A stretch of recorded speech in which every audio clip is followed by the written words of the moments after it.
6 games. Tyler court you tomorrow? I still take New Year's off. I'm only serious when you are, T. You said what? I said I'm only serious when you are.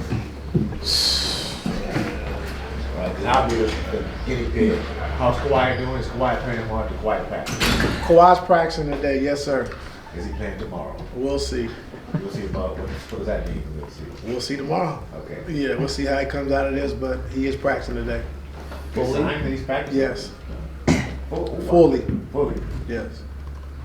All right. I'll let us know this afternoon how he feels or tomorrow. I won't see you this afternoon. But I want to be tomorrow. Tomorrow's my birthday, by the way. So Well, happy birthday. Thank you, Tyler. Yeah. New Year's is your birthday, huh? Yes, it is. You should know that. I do know that. But What a way to start the year for his mom. Don't blame me. man. T, what do you? This was an eventful year for you. What do you feel like was, something that you grew in the most over the course of this year? Did I what? That you grew in the most? Patience. I think, being patient has been the biggest thing, but also just, being with a good group of guys has been good for me. Been a lot of different situations, a lot of lineup changes, different rotations, different sacrifices, but having this group that's willing to do that and also putting the work every single day has been good for us. And so that's why you can see, it's getting better, each night. We still have a long ways to go, but just continue to keep getting better. I think the constant dialogue those guys are having, I think the shoot-arounds, taking those as serious because we can't practice a lot, and just trying to get better in any ways we can. And all these guys are being able to sacrifice, in one way or another. And so that's been really good for us, like I said, these last 20 games or so. So I'm just, happy to be a part of that. Obviously, this is a really intense part of, where the team is timeline-wise. But how have you kept that joy this year?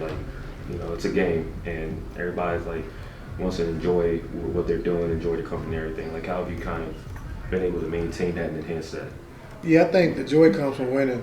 I think, when you're winning and you're playing well, there's a lot of excitement and a lot of joy that comes with that. When you're losing, it's a lot of tough times, and so I think, putting the work in every day, like I said, I give these guys a lot of credit along with my coaching staff for just doing everything we can to figure it out to make us become a better team.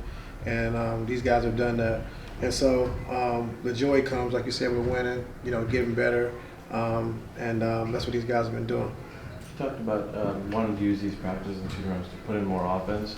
How's that been going the last couple weeks? Not good yet. Not good yet, because then Kawhi went down, and then so, but, with Kawhi back, today's a good time we can, add a couple things here and there, but we do have to extend our package, offensively, especially, when we get down towards the end of the season, going into the playoffs. You have to be able to lean on some different things. Just can't do the same thing, every single night. And so if our pick and roll game's not going, we got to be able to do something different. If our post up game's not going, we got to be able to do something different. If our ISO game's not going, we got to be able to do something different. And they understand that. And so now we just got to start adding and start getting better, offensively. When you have these practices where you want to put stuff in, guys aren't fully available, how much are you guys doing as far as what are you doing in this practice when Kawhi's not able to practice, for example? You still want to put stuff in, but what are you really doing there? Just clean up stuff that we need to get better at, offensively and defensively, just getting better. One thing we just got to continue to keep harping on is our transition defense. Miss or make, we got to get back, get the guys out of the corners, get into a tandem, when you get into defense. And so just our communication and getting back, we can't allow these teams to, get easy three-point shots or easy layups and dunks in transition because our half-court defense is so good, and so we just got to do a better job with that. So obviously when you guys first got James, you had to figure out so many different things, who plays well with who, different lineup combinations, but it seems like really for the better part of December, you've had a good idea going into each game what you want to do. How has that helped your in-game management? Because it feels like you've really been pressing all the right buttons in terms of once you know what you're going into a game with, then you can kind of adjust from there, and let the game tell you what to do. Yeah, that's been really good for us. I think just having a set rotation, having the minutes when guys are coming into the game, and then you can kind of in the second half, you can kind of adjust and just go off field after that. But, with Kawhi been out for 4 games, it's kind of changed. Guys got extended minutes, guys haven't gotten shorter minutes. And so just figure out combinations to win games. And that's what we've been trying to do, as of late.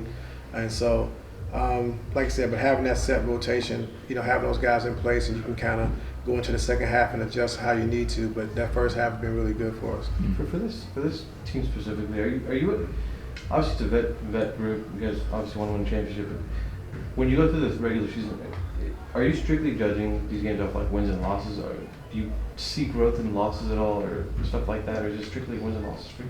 No, it's just, are we getting better? We have enough talent to win games, but can we win at a high level? Versus the good teams. When we get to the playoffs, things like that. And so, you could lose a game and play really good. And so, are we getting better each game? Are we doing the right things we're supposed to do? Is our spacing right? Is our transition defense right? Are we in our right spots defensively? Are we able to adjust throughout the course of the game and understand what we're trying to do? That's kind of how I gauge it. Russell's been incredibly efficient this month, like well over 50% from the field. How have you put him in position to be better, and how has he put himself, like what is he doing to kind of get himself easier shots and making those shots? Yeah, I think, taking good shots is one. I think using him in a post more, where he can back down and get into the paint and make plays for himself, but also just playing with that pace, being able to attack early in transition, getting downhill, getting to the basket, which has been really good for us.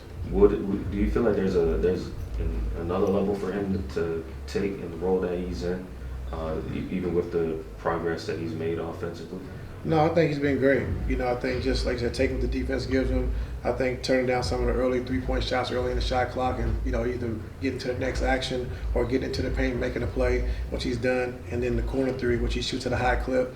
I think especially from the right corner, maybe. And we want him taking those shots. But I think playing him out the post, I think playing with pace, getting out in transition when we get stops, he's been really good for us. What's it like to give him information, allow him to understand what the data is saying, and see how he accepts that feedback?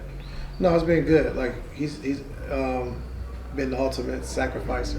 Like as far as things we've asked him to do, things he's been normally being able to do with all the other teams he's played on, and being the MVP of the league and being a perennial All-Star. But then just having to tailor his game down to what we need him to do for this team to be successful. And he's done everything. So you can't ask any more of us. On a nightly basis, on a daily basis. Everything he's given us and everything he's sacrificed to get where we're at today. James is good majority of his shots have been three-point shots to start the year with you guys, but he's got to the basket a lot more. That first step looks a little quicker. Now, have you seen something like that over the last couple of weeks? That he's got more acclimated, more in better shape? Yeah, I think just understand, like I said, the rotations, where he can be more aggressive at. Taking this three-point shot, which he works on every single day, the step backs, but also attacking the basket, attacking the rim, getting to the free throw line, and then getting to the paint and making the right play. And so he's been doing all of that. And then I think just getting more and more comfortable. I think when PG went down for 2 games, now Kawhi's been out for 4 games, that's allowed him to be more aggressive and being more assertive, and guys can understand like what he can really do offensively. And so that's been good to see as well. How is Mason doing? He's practicing today. He's practicing? Okay. So is this the first practice he's had since? Yes, sir. He's played in the Stay Ready games, but it's like, I think it's our first practice we've been able to really have. So he's going to be out there today with the full team. And I want to ask you, the 3-guard lineup of Russ, Norman, James, like the first month in November, the results probably weren't what you were looking for. But in December, they've been really good. Like, what was the turning point in your mind that you have pointed to that this is what allowed them to kind of progress to get to the point where they're being a positive unit together? I think understand what we want to do offensively, where we want the ball, whose hands we want the ball in, and then how we want to run our offense. I think that was the biggest thing. And then defensively, I think with that small line when we first started out, we didn't have a big on the floor. And so we couldn't get rebounds, we couldn't, be in our drops and, be, vertical at the rim. And so teams really beat us, offensively, just being able to attack us, get to the rim, get to the paint, and we had no shot blocking. And so that was really the biggest difference. But since we got Daniel, it's been a big positive for us, being able to have a 5 that can be in the drop coverage, can switch a little bit, but also can be vertical at the rim when teams drive and penetrate and get to the basket. Have you seen this team get better off the ball cutting since James has been here? The last couple of games, before we just, James likes space, like he's like to be able to make the right play, get downhill, having Zoo and Tice roll, and then the other guy spotting up for either the three-point shot or really catch it and drive closeouts. And so, but T-Man's been doing a better job cutting. Amir had a couple cuts, and so we just we slowly starting to figure it out, when we can cut and when we need to stay at home and stay space. Thanks, Ty. This is basically first practice for you guys. Yeah, he just First one? I said he just because you're too busy video. He was trying to make a joke. Let's get ready for Hoop Jab.